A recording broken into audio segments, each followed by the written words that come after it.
and my own experiences with gender. Each year since, I've found a little more healing from the religious trauma of my youth, and I've become a little more of my vivid self. Today, as I stand in front of you all, I love who I am more than ever. What I've learned through my journey of self-discovery and finding community is that often it's not logic and debate that create the most lasting change. Certainly, as humanists, it is our responsibility to question our beliefs and the consequences those beliefs have. But it is through relationships that our hearts and our instincts are changed. It is love that breaks down the walls we build around the truth. Thank you.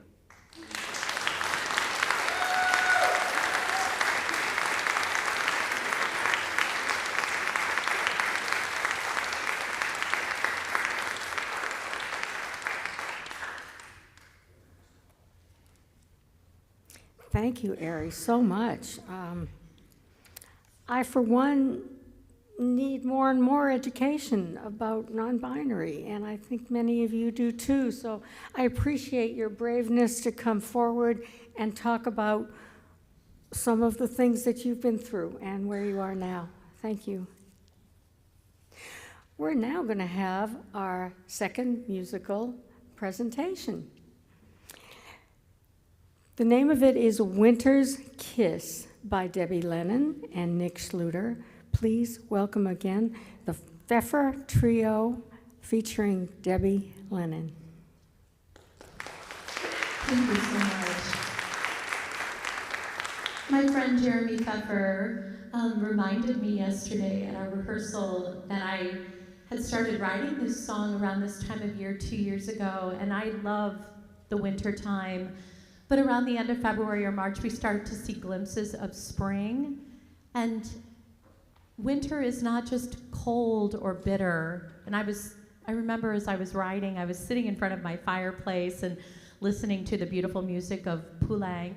And I heard this melody in my head, and it reminded me so much of how winter creates a need for warmth and for people to come together and to feel that spark, that heat. So this is Winter's Kiss.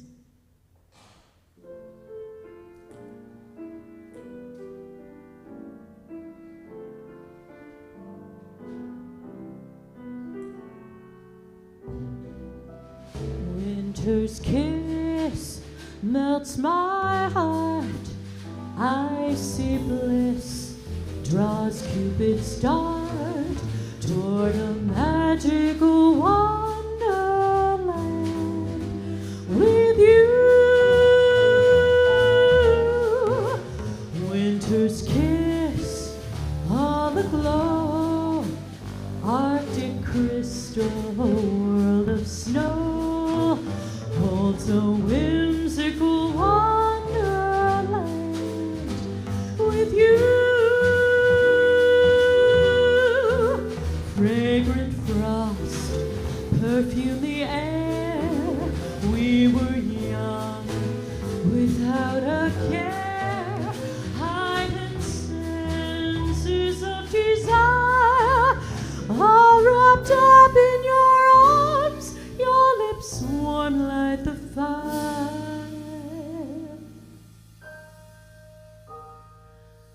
Winter's kiss, here to stay.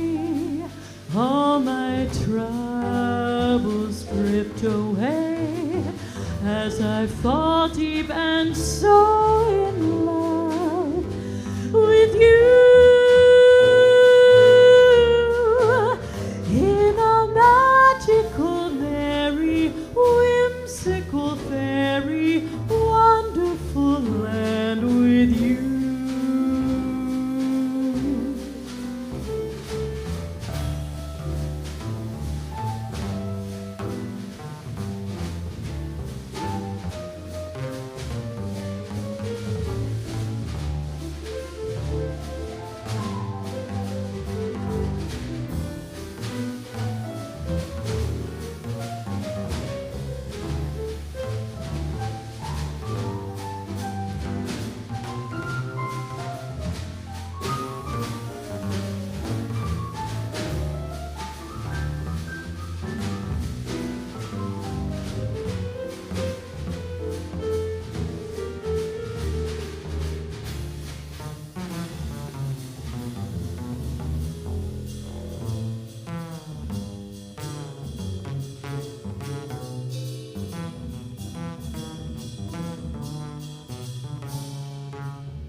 Winter's kiss melts my heart, icy bliss draws Cupid's dart toward a magical wonderland with you.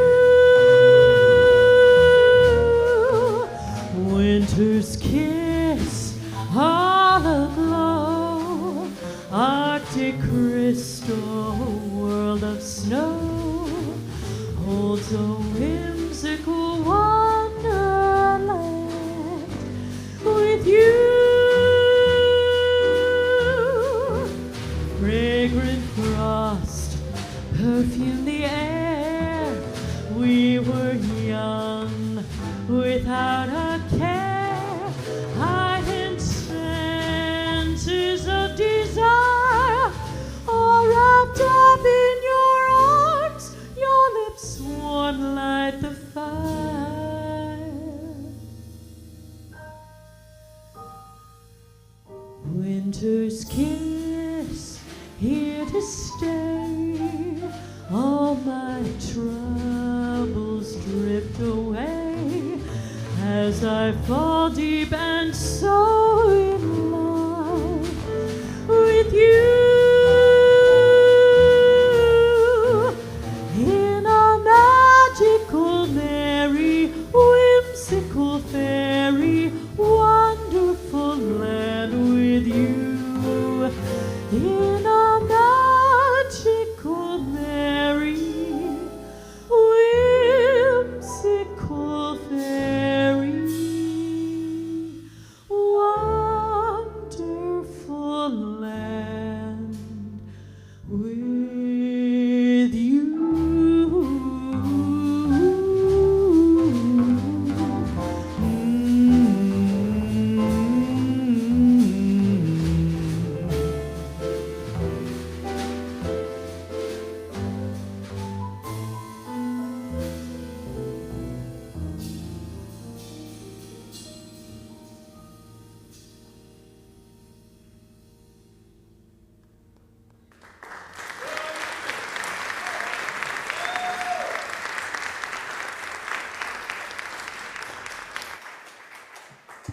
Oh, you are good. Thank you so much. Before our main address, let's pause and reset our attention. Allow your body to release tension and your mind to set aside what can wait as we share one silent minute to prepare ourselves to listen clearly and thoughtfully.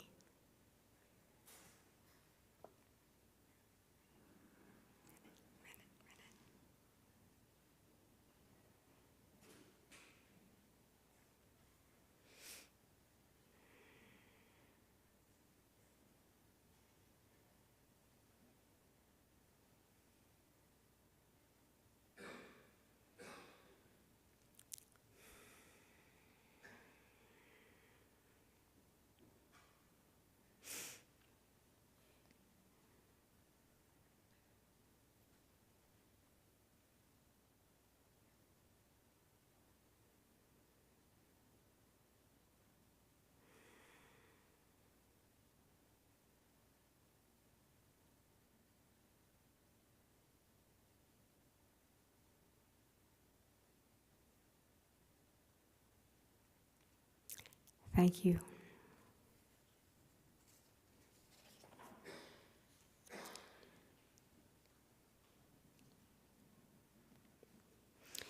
Our guest speaker today is Steve Ghikadis, who is joining us over Zoom. Steve is a Humanist Officiant and author. He serves as an ambassador for Humanist Canada, Recovering from Religion, and Sunday Assembly. And in 2024, he received the King Charles III Coronation Medal for his contributions to his community in Windsor, Essex, Ontario. Drawing from his own experience in an interfaith family, Steve's work focuses on helping people find common ground across different beliefs and worldviews. Please join me in welcoming Steve Ghikadis. Everyone, good morning. Thanks so much for having me here. I guess we angered the audio gods somehow, so we're going to have to try and make it work this way. I hope everyone can hear me okay. Yes. Perfect. I'm Steve Ghikadis, as you just heard in the introduction. Thank you. Thanks everyone for being here. This is so awesome. I love to be able to speak to bigger groups and just talk about family and community, because that is pretty much all we have is the family and the community. So let's talk about that today and how we can navigate perspectives. As we stated already, I'm Steve Ghikadis. I have a Bachelor's of Education and a Bachelor of History. I'm also an ambassador for Recovering from Religion, former ambassador to just do the ambassador. And I'm also a chapter's ambassador for Humanist Canada here in Canada, and I'm past president of Sunday Assembly Detroit. So even though I am Canadian, I do travel across the bridge quite often and go north. So I'm a Humanist Officiant, author, and all-around goofy character, and you'll notice that throughout the presentation. So the very first thing I want to do is start with a quote that I think kind of sums up everything that I want to talk about today. That's my presentation. Thank you so much for being here today. No, I'm just, So I'll talk about what I'm going to talk about today. So I'm going to get a little bit to my story, just kind of how I got to where I am. Why it's important. It's a really statistics, because we all love numbers, except for me, I hate numbers. Building a strong foundation, understanding differences and finding that common ground. We'll talk about street epistemology, what it is, and how can we use it to have cool cordial conversations. The next thing is going to be staying kind without losing your cool, which might be like the hardest thing to do. And then we're going to get into best practices for raising kids, and compassionate kids if we have the time to do that. We may not have the time today. And we'll talk about some resources for interfaith interactions. So I'll give my final thoughts. And then if you have any questions, if you can't ask any questions now today because of the format, then maybe you can post some questions on the YouTube video gets posted later, and I'll monitor that for any questions, comments, queries, and concerns. Because at the end of this, if you're not concerned about me, then I might be concerned about you. A little bit about me. So I was accidentally raised as a freethinker. I always say that, and my mom loves it when I say that. But she did all the best practices without knowing what the best practices were for raising freethinkers, because that wasn't a thing that anyone knew until Dale McGowan wrote a book in about 2007. I was born in 1986. So she did, raise me to be, kind, compassionate, cordial. She allowed me to remain unlabeled, which is another big thing. So she never said I was a Christian child or an atheist child or anything like that. She allowed me to have friends and see people of different backgrounds and beliefs. So I was allowed to question and explore beliefs. And I was raised in a town that had it was a big melting pot of different backgrounds and beliefs. And I went through different stages of belief in different deities and myths, legends, and everything, and even conspiratorial thinking when I was younger. I went to McMaster University, and that's where I lived among different diverse cultures, and I joined the Masonic Lodge as a promise to my grandfather. So when I joined the Masonic Lodge, they say you have to believe in a higher power. And I always considered myself to be, now looking back, I would say I was an apatheist, so someone who didn't really care about religion or beliefs. I just wanted to be a good person. So when I joined the Masonic Lodge, they said you have to believe in a higher power, and I went, well, I guess when I walk under power lines, I guess they're higher than me, so I guess sure I can say I believe in a higher power, and they let me in. So one of the things they do when they let you in is they put you through this ritual to get you sworn in, and basically they bring you through this door, they put a sword towards your heart, and they say, how do you come? And someone whispers in your ear, in peace. So I said, in peace. So they lowered the sword, they brought me over to an altar, and they laid me down and had me kneel down, and they said, who do you put your trust in, or who do you put your faith in? And then someone in your ear whispers, in God. So I said, in God, ? And they're like, yay. And I went through the whole process of becoming a Master Mason, which was kind of a cool thing because I got to see a lot of the biblical stories, and I got to experience them as stories. So I got to see them as productions and kind of like a play setting. So it was kind of neat. At the same time, I just had met the woman who would be my wife later. And when I met her, she was attending the United Church of Canada, and the Masonic Lodge was also kind of participating with the United Church of Canada. So I'm like, oh, maybe there's something to this. Spoiler alert, there wasn't. But at the same time, I was able to, understand where she was coming from when it came to what her beliefs were and what I was experiencing at that time as well. So we never really had an issue with our differences in beliefs, or at the time I was kind of drifting towards maybe becoming a United Church of Canada member. And at one point I actually went to the minister and I said, I kind of want to be confirmed in the faith. And then the minister said to me, you have to believe it. You can't just say that you want to be part of it. And I'm like, oh, okay, well, maybe I'll just hold off on that then. And then later on, at our wedding reception, her parents, who are amazing people, we actually lost my father-in-law a couple of years ago, and it was a really sad situation. And he's really left a hole in our family and in our hearts. But they got up to do their wedding speech, and they said, we're so happy she met a man who believes the exact same thing she does. And that hit me like a ton of bricks, because I'm like, oh shoot, I don't. So I felt like a wolf in sheep's clothing. And how would they know the difference? I was attending church with them, and I was sitting beside them in the pews every Sunday. So it would make no sense for them to think that I wasn't a believer. So I became a really angry atheist, and I started lashing out at people's beliefs and ridiculing people. And that period lasted a long time. And I started looking for ways to have cordial conversations, because I'm like, I need to rebuild some of these bridges that I had burned down. And I found Anthony Magnabosco, who practices a technique called street epistemology, which we're going to get into later. And I also discovered Dale McGowan, who wrote books on interfaith parenting and also relationships. And they both helped me out. I reached out to them through Facebook, and they helped me out getting to the point where I could actually then turn around and start helping other people come up from behind me with that. So why is it important to get along? So AKA, who cares? So these are the three mutuals that I like to say, or the mutual triangle, and this is something I kind of came up with, is that if you can develop a mutual understanding. Mutual understanding is when you reach across the table and you understand why it is that someone believes what they believe. And if you don't have to accept what they believe, but you have to develop an understanding of where they're coming from, so that they can also do that for you. So the key word here being mutual. So if you can ask them Socratic questions like street epistemology, we're going to get into it a bit later, you can get to that understanding, and then they can start asking you questions to develop that understanding. Once you get to that understanding, the next step is going to be mutual acceptance. So the acceptance part is a little bit more difficult, and that's going to be that you can understand where someone's coming from, and you don't necessarily have to believe what they believe, but you can kind of accept what it is that they believe. And you can say, maybe the reasons that someone believes in a higher power is because they want to see their family again after they pass away, right? So if you can understand where they're coming from and accept that, then you can start building on the mutual respect. And the respect, again, is a two-way street, and mutual is the key word. So if you can develop that respect for that person and understand that you respect the person and not necessarily the belief, that's going to be the final point there. So we're just going to look at some statistics. So religious diversity in the USA, Christians make up 63% of the population, but broken down, Catholics are 19% and Protestants are 40%. And there's the 44,987 other versions are 4%. So right behind me here, you can see that actually the religiously unaffiliated is 29%. So it's a pretty high number. And 1 in 4 Americans consider themselves unaffiliated with any religion. And according to Pew Research Center, most interfaith relationships and partnerships are more likely to be young, highly educated, higher median income, and live in major census metropolis areas. And 1 in 5 Americans are in interreligious relationships.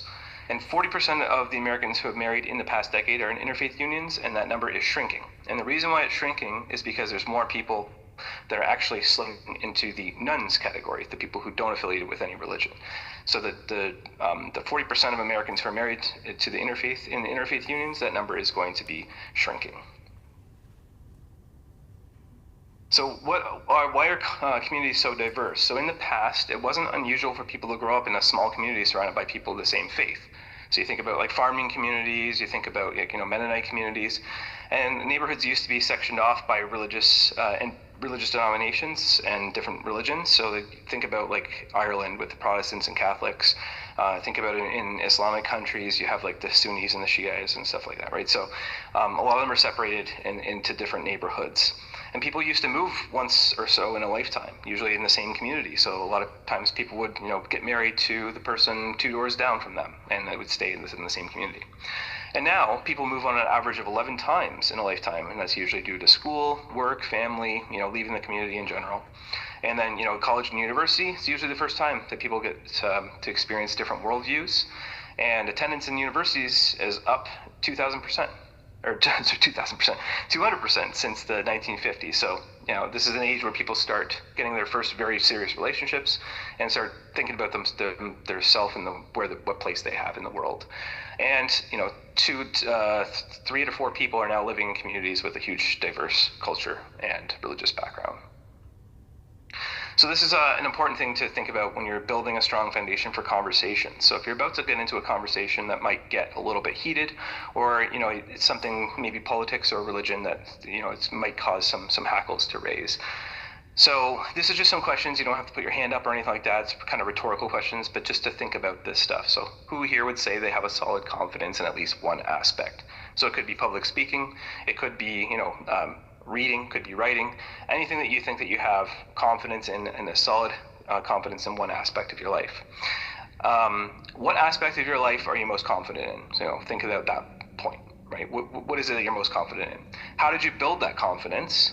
Think about all the steps that you took to get to that point, and then superimpose that confidence onto your, right in front of the words, onto your presence for the conversation. So make sure that when you're entering a conversation, you're entering it with confidence.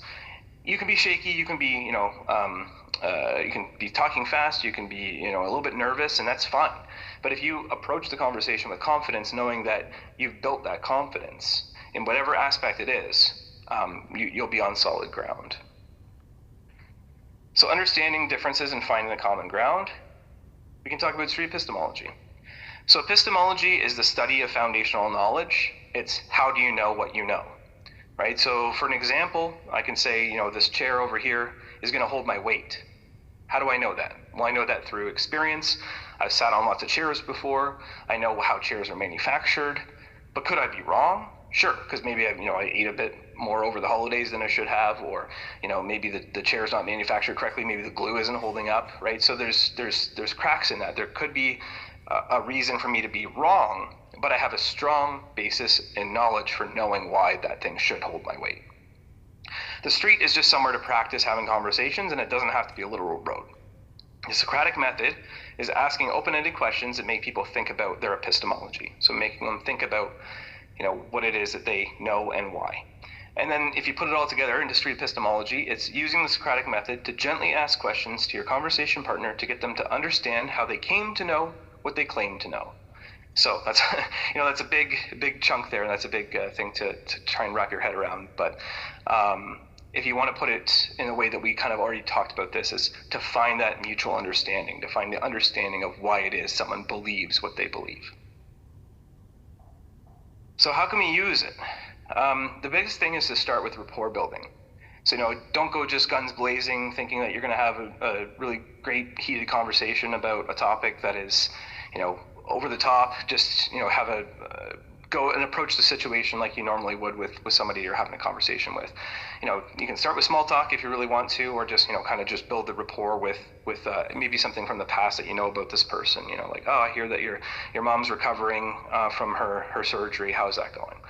All right, and then find a topic to focus on. It doesn't have to be religion. It doesn't have to be politics. It doesn't have to be sports. Anything that's going to get heated, right? But if you want to get into those conversations, you can. Try to put yourself in their shoes. So this is the other thing that we have to kind of keep in mind, is that we're all human. So people are going to be, sometimes you go into a conversation, say with like a minister or like an imam or somebody, where you think that they have like kind of a superiority over you. We're all human, right? So just think about, you're putting yourself in their shoes. They're seeing themselves as a human as well. So, that's the way that we want to approach this. Ask a question to break the ice. We're going to get into some questions in a bit. Show genuine curiosity. So this is one of those things where curiosity leads to so many different things. Curiosity leads to critical thinking. Curiosity leads to, just understanding and acceptance. Ask a follow-up question to fully understand their perspective. So if you don't understand where they're coming from, you can just ask them a follow-up question to kind of get to the heart of what it is that they're saying. If you repeat their speaking points back to them, then you can show that you're understanding what they're saying. And there's something called steel manning someone's position. So if someone states something, and if you can state it back to them in a way that would make them even say like, oh yeah, that's a really good way to put it. It's also called Rappaport's rules. But basically that is the best way to have a conversation, because then you know and they know that you know what they're talking about. And then model the behavior that you want your conversation partner to copy. So that's a really important thing. So if you stay calm, cool, and collected, which we're going to talk about in a little bit, then hopefully they will stay cool, calm, and collected. And it doesn't always work, but these are some of the techniques that you can use. And answer any question with openness. So if somebody says, why are you an atheist? Just feel free to let them know. Well, I just don't find any evidence for anything supernatural, right? And just be open and honest about it. These are some really key, important things to remember. And there's a lot of things that I try and do on a daily basis in any conversation I get into. And so I always like to say it's okay to take your time asking questions and responding. So you see a lot of debates and things online where people will, just right away snap back with something. And a lot of times you can tell they haven't really thought through their answer, and they, it's one of those things where maybe they've never even been asked something before, right? So they don't know how to answer it. It's okay also to say that you don't know when you don't know the answer. It's actually one of the most honest things that you can say, right? It's okay to ask for clarifying questions when you're confused. I do this a lot in talks and podcasts and things. If I don't know how to answer a certain question, I'll just say, can you reword that in a different way so I can understand what it is that you're asking me. It's okay to pause the conversation or find an out. So I actually have this situation came up in my book. I wrote about it, but basically this man approached me on the street, had a handlebar mustache, and I was wearing a shirt that said, "There is no hell, be kind anyway." And he kind of shot me a look from across the parking lot, and he just said, "I should just come over there and punch you in the face." I said, "What? Excuse me?" He goes, "Your shirt says there's no hell. I demand an answer for that." And I'm like, "Oh, well, what does the Bible say about hell?" And he says, "I don't know. I've never read it." So situations like that will come up, and at that point I just kind of kindly excused myself. I said well, my shirt says to be kind, and I just want you to have a nice day, and I walked away. So there's times where you should be able to walk away if the situation could be harmful. And always be sure to thank your conversation partner. It's an important thing, and we'll get into that again on the next one. So this is Anthony Magnabosco. He is the founder of Street Epistemology International.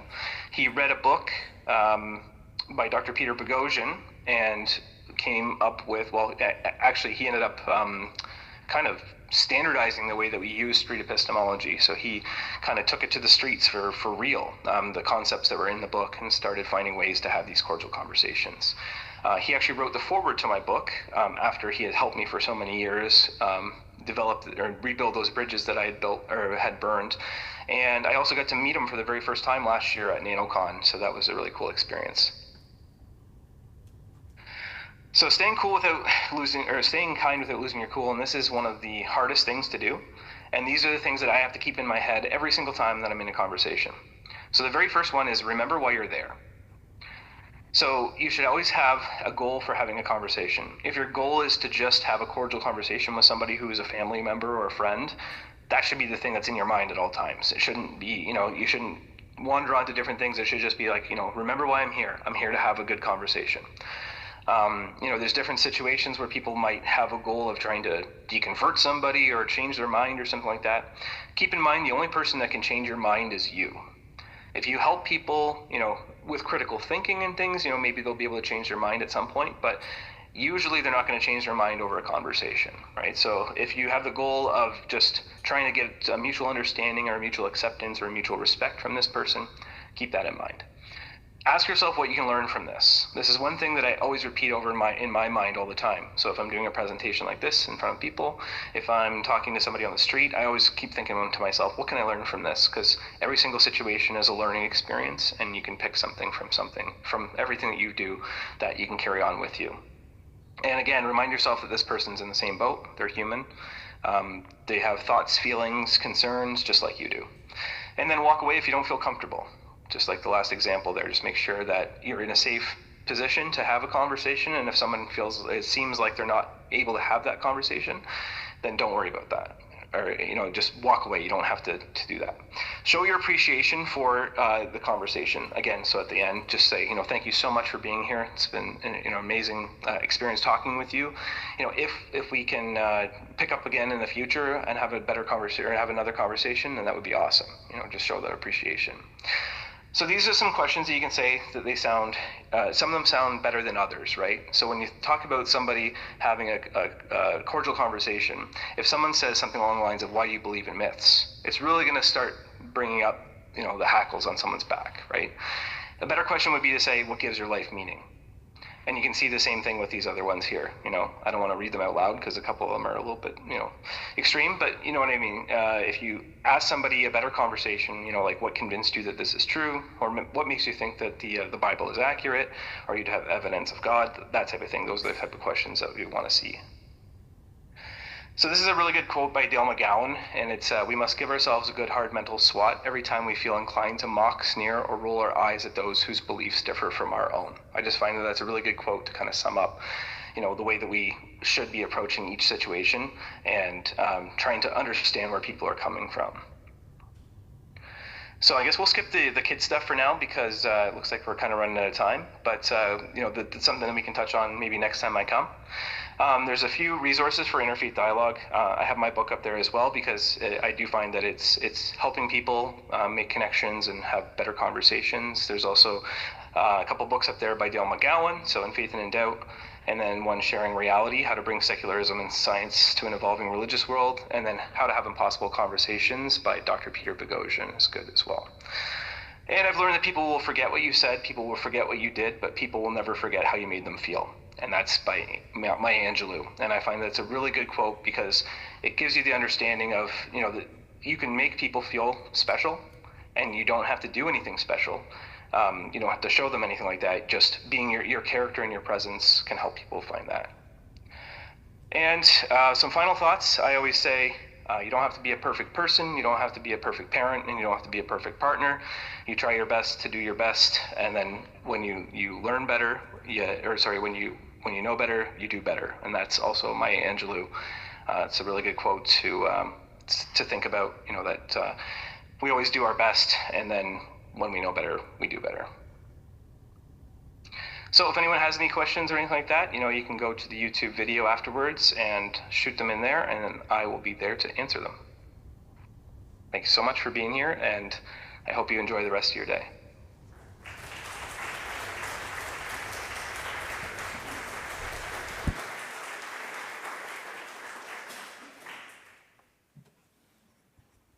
Thank you, Steve. That was pretty darn good. I appreciate everything you had to say about communication, conversation, good information. At the Ethical Society of St. Louis, our mission shapes everything we do, from Sunday platform to youth programs, music, service, and partnerships in the wider community. Our work is sustained through the generosity of our members and friends. Today's collection supports the ongoing life of the Ethical Society and allows us to continue offering programs, gatherings, and opportunities to live our values together. Most members of our community support Ethical Society through regular monthly giving or an annual gift. But for, but for those who'd like to contribute in person today, the collection baskets and the QR code on the screen are simple ways to participate. Every contribution brings our mission to life. If you'd like to stay connected to our community, we invite you to subscribe to our weekly newsletter for updates on upcoming programs, service opportunities, and ways to get involved.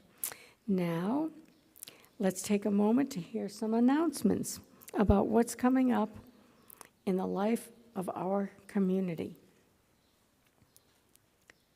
Sunday, March 15th. Wow, that's today. At 12:30 today, the Ethical Current Events Discussion Group will hold its second meeting. The group launched last month and welcomes anyone interested in thoughtful conversation about current events through an ethical lens. Right. A lot going on right now, and thinking about the ethical world around us, there's a lot to say. Sunday, March 15th, which is also today, the third Sunday Dinner Theater will perform the play The Great Leap by Lauren Yee this evening in the Becker Room. No charge, but bring an item of food for the potluck dinner. Appetizers at 5:30, Act 1 begins at 6, and see Andy Jackson if you have any questions. I'm a member of this group. I can't go tonight, but it is so much fun. It's fun to watch what happens and watch the other plays, and it's fun to be in them, so you'd have a chance for both. Being Queer Together, a new group. We are excited to announce the formation of a new affinity group here at Ethical called Being Queer Together, or BQT for short. Our group will be a safe, affirming space for people under the LGBTQIA+ umbrella to be in the community together through a variety of activities and social events. This group will be open to all queer and questioning individuals ages 18 and older. Our kickoff event will take place on the evening of Friday, April 10th. For more information or for details about the event, please email queer@ethicalstl.org or talk to Ari, who we all saw and heard speak earlier today.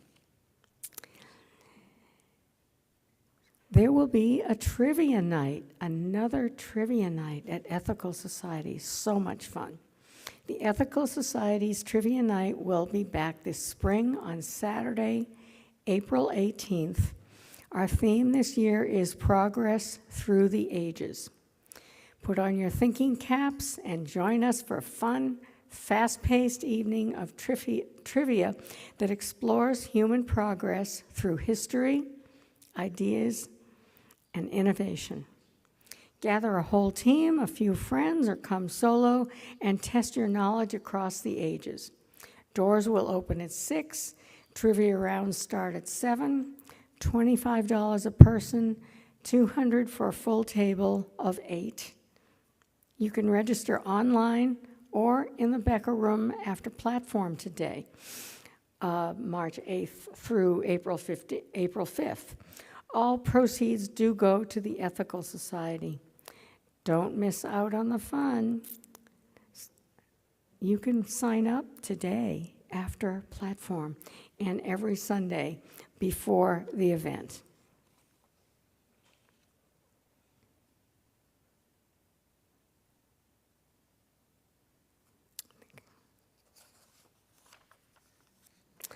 Our final musical selection this morning is In the Still of the Night by Cole Porter from the musical Rosalie, arranged by Nick Schluter. Once again, the Pfeffer Trio featuring Debbie Lennon.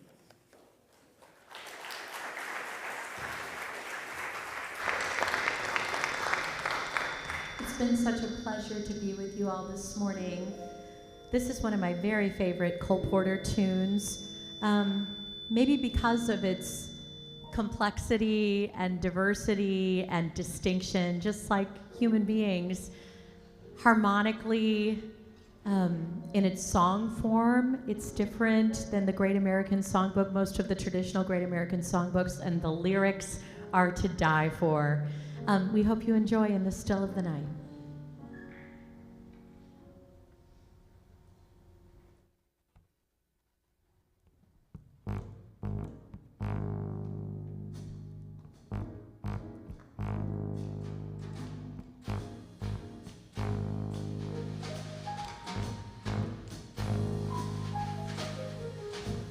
in the still of the night, as I gaze from my window at the moon in its flight, my thoughts all stray to you.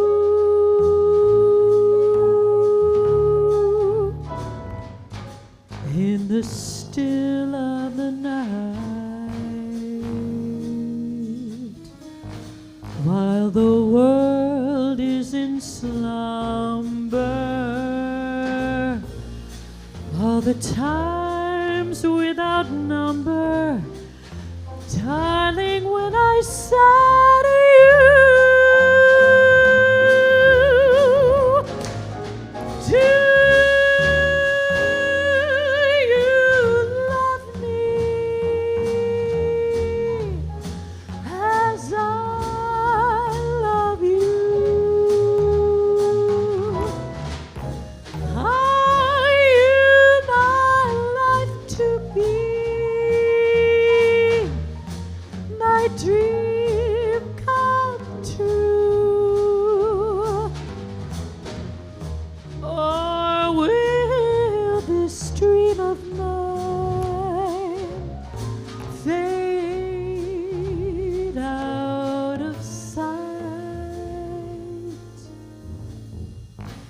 like the moon growing dim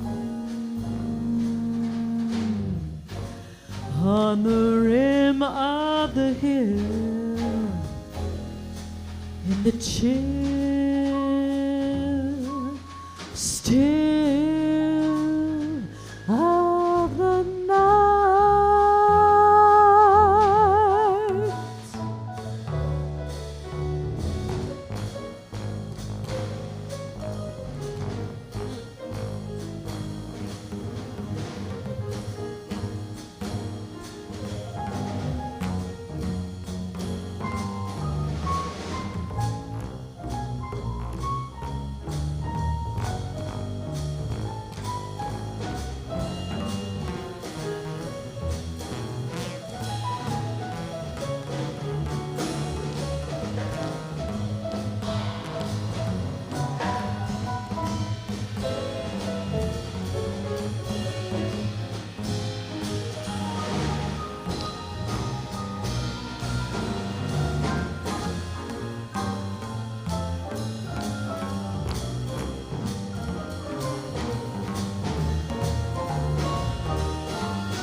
Next leader.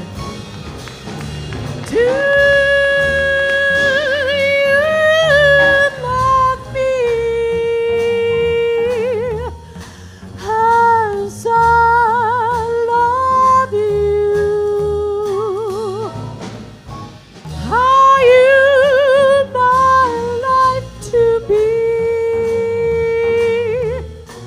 my dream come true?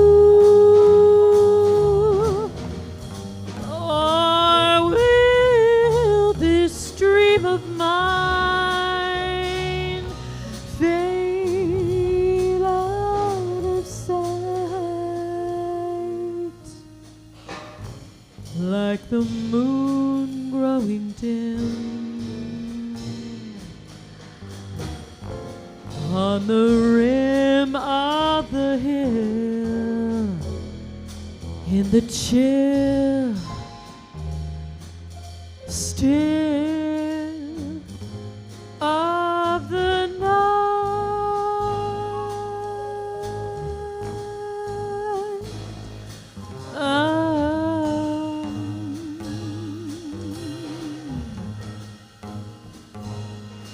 I've got you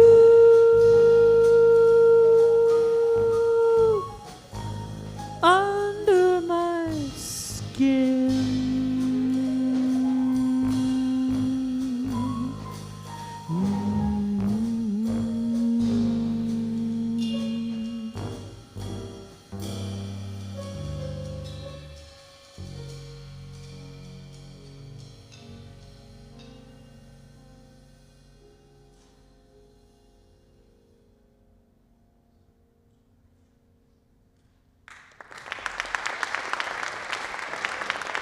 Thank you so much.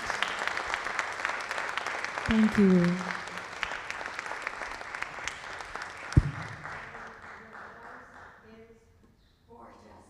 Thank you so much, and the band and the arrangement. Let's give it a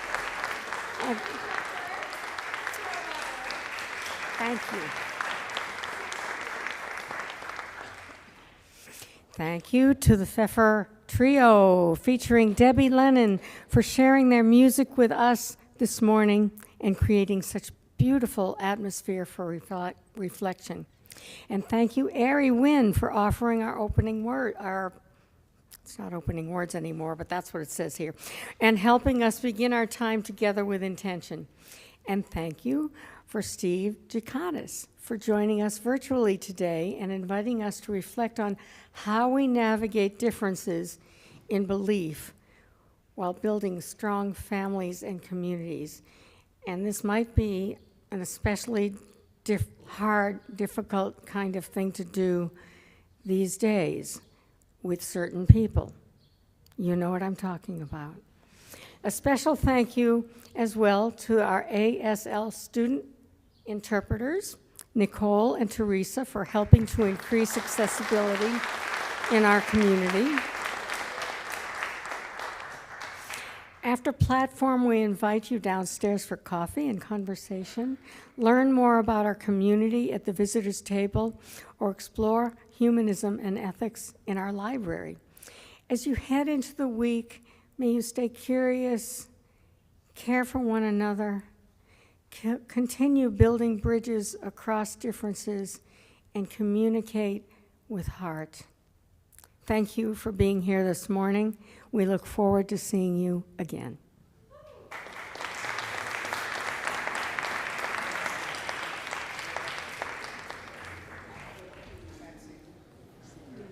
Oh, please. Oh, yes, it's wonderful. Wonderful.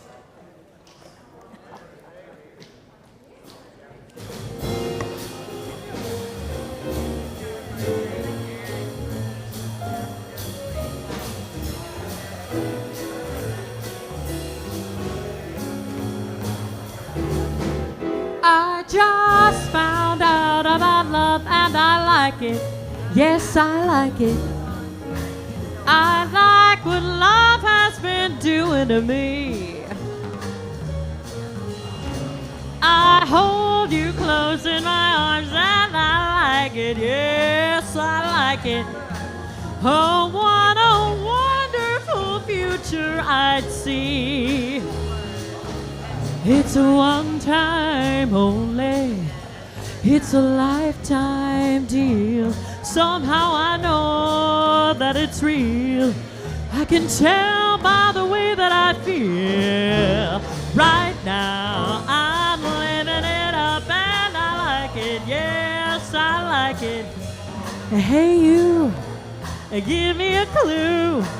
What's love doing to you? It looks like you should be liking it too.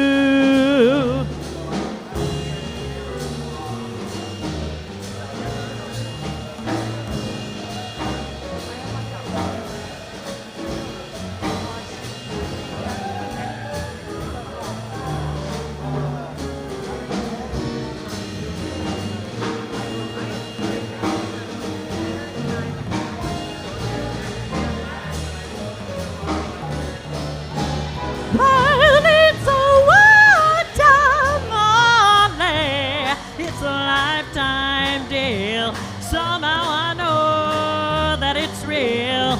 I can tell by the way that I feel. Right now I am living it up and I like it. Yes, I like it. Hey you, give me a clue. What's love doing to you? It looks like you could be liking it